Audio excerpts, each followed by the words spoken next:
Sa panahon ang opinyon ay tinatakot at ang tanong ay iniiwasan.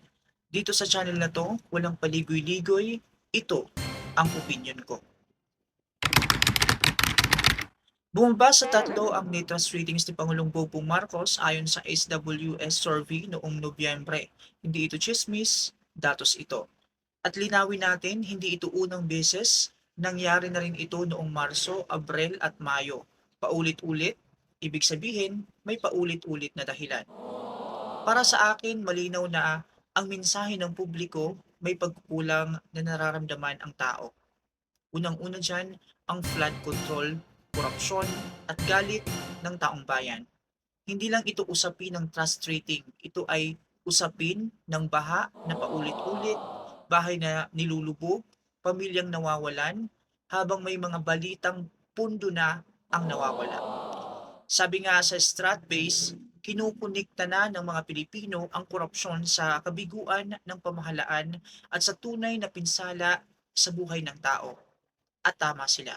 Kasi paano ka magtitiwala kung taon-taon may baha, taon-taon may budget, pero taon-taon pareho pa rin ang problema.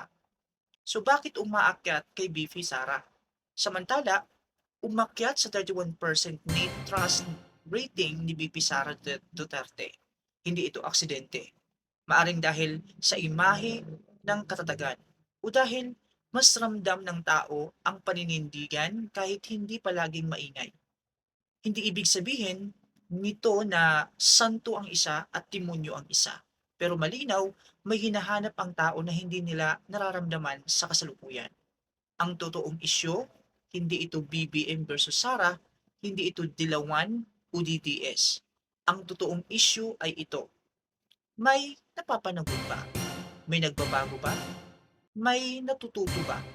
Kasi sa huli, kapag ang leader ay hindi tumutugon, ang tiwala ay kusang umaalis.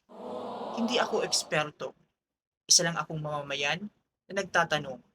At hanggat may tanong ang bayan, may boses dito sa opinion ko.